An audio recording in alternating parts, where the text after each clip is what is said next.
নারী ডাকসুতে প্রার্থী হয়েছেন তাদেরকে বিভিন্ন মহল বিভিন্নভাবে বিতর্কিত করার চেষ্টা করছে এবং তাদের ক্যারেক্টার অ্যাসাসিনেশন করা হচ্ছে, তাদের গায়ের রং নিয়ে কথা বলা হচ্ছে, তাদের বিভিন্ন ধরনের চরিত্র হননের চেষ্টা চলছে। তো সেই জায়গা থেকে আমরা আমাদের বৈষম্য বিরোধী শিক্ষার্থী সংসদ এই প্যানেলের অংশ থেকে একটি আইনি সহায়তা সেল গঠন করেছি। এখানে কোনো নারী প্রার্থী তিনি যদি হলে কিংবা কেন্দ্রীয় সংসদে এই ধরনের হ্যারাসমেন্টের শিকার হন, তিনি আমাদের এখানে কমপ্লেন ফাইল করলে আমরা তাকে আইনি সহায়তা পেতে যথাযথ সহায়তা করব।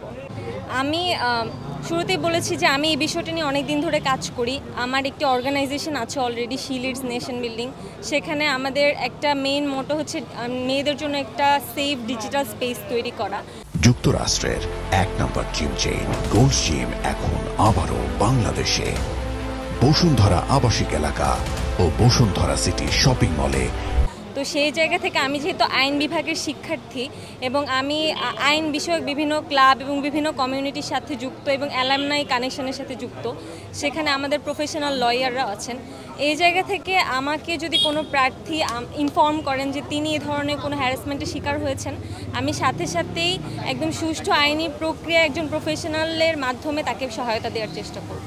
আচ্ছা, আপনারা যেহেতু নির্বাচনে দাঁড়িয়েছেন, নারীদের আসলে যে ভূমিকা এবার দেখছি যে অনেক নারী প্রার্থী রয়েছেন, তাদের মধ্যে আসলে আপনাকে কেন চুজ করবে প্রার্থীরা বলে আপনি মনে করছেন?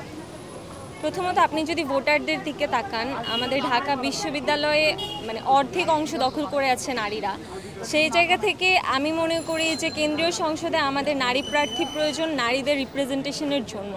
কারণ একজন প্রার্থী সে পুরুষ নাকি নারী সেটার আগেও বড় কথা, সে একজন প্রার্থী, সে এই ক্যাম্পাসে কাজ করে গেছে এবং সমান তালে সে অবদান রেখে গেছে।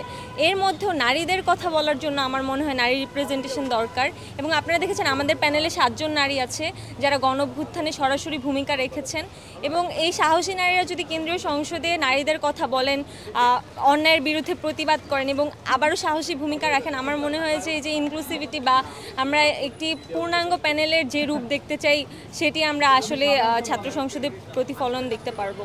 যে আপনারা যদি প্রত্যেকটা প্যানেলের দিকে তাকান, আপনারা দেখবেন যে প্রধান 3 পদে একজন করে নারী রাখা হয়েছে মোস্ট অফ দ্য প্যানেলে। এবং নারীদেরকে অনেকে বলছেন যে এটা অর্নামেন্টাল পোস্ট। এই জায়গায় আমি বলতে চাই আপনারা দেখেন কোন নারীরা প্রতিদ্বন্দ্বিতা করছে।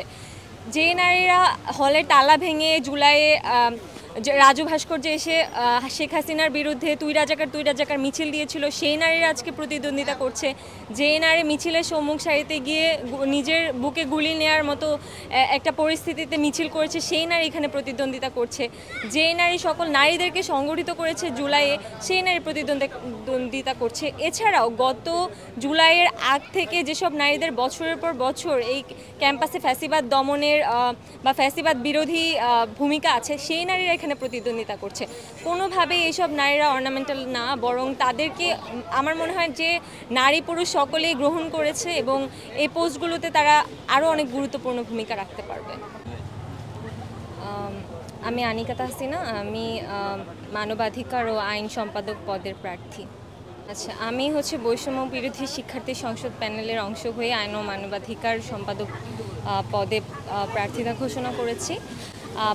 আমি যদি পূর্ববর্তী সময়ের কথা বলি, আমি গত সেপ্টেম্বরে আমার জাতিসংঘে বাংলাদেশের হয়ে প্রতিনিধিত্ব করার এক্সপিরিয়েন্স থেকে যদি শুরু করি, সেখানেও আমি নারীদের হ্যারাসমেন্ট নিয়ে কথা বলেছিলাম এবং এরপরে আমি একযোগে অনেকবার যখনই নারীরা হ্যারাসমেন্টের শিকার হয়েছে সেটা নিয়ে সরব থেকেছি।